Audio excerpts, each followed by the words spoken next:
Audicratic audio.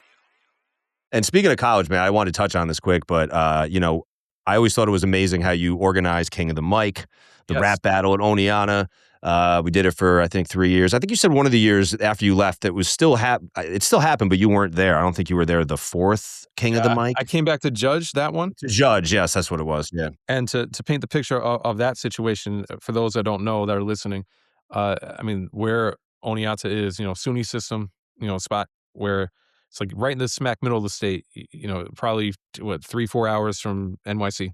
Long drive out there. You're passing a lot of farmland, broken down barns on the way, and then civilization arrives once again. It was a dope thing to do because it was kind of like the identifying moment of like who's hip hop on this campus. Because prior to that event that we organized, it was a rap battle pretty much, right? Tournament style, March Madness type thing. I didn't know what the hell I was doing, but we managed to pull it off and make it happen. But prior to that, it was a lot of punk rock, a lot of emo shows, a lot of jam band. Yeah, hip hop just was not a thing. I mean, again, when I got there, I guess you did this, so I wouldn't have really known otherwise. But outside of that, it really wasn't. Right. Yeah. At least for that full year and a half that I was there before we put on the show, there was really nothing hip hop related, except for some people recording some things in the studios or someone freestyling at the bus stop, where the bars were, where, someone was drunk off their ass and was just like spitting a 16 and we're like, oh shit. But outside of that, there was never any hip hop shows. There was nothing like that. So, you had these jam bands where dudes would play for one song for an hour straight and they would have bare feet in the middle of the bar. And it's like, what is this shit, man? It was just weird. It was all that super hippie shit, which it's cool. I respect it.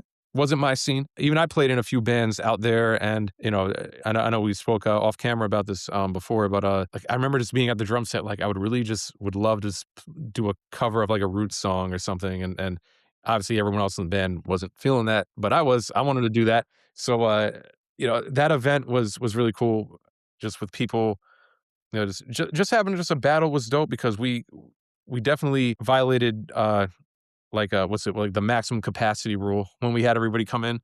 There was a lot of people, man. The first one was, really all of them had a lot of people, but the first one too was just, that was special. That was really dope. That was a moment in time for me where it's okay, hip hop does exist on this campus. It's not just me and a handful of people. It's a movement out here, and it was refreshing to see. And you led it, man. You led it. There was really nobody else that did anything that big that many times.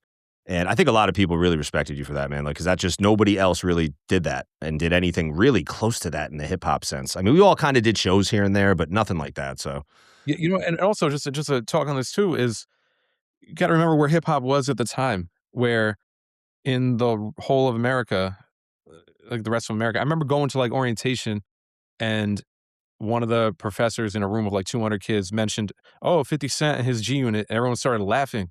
I'm like, why are people laughing? I fuck with 50 Cent. That, Get Rich was one of the biggest albums. Right. Oh, yeah. It's huge. All right. It didn't go diamond. 2003, it was huge. Yeah, it was huge. On its way. But it's why are these kids laughing about 50 Cent? I didn't understand. Right. So there was not there wasn't a full mainstream respect for hip hop as it is now.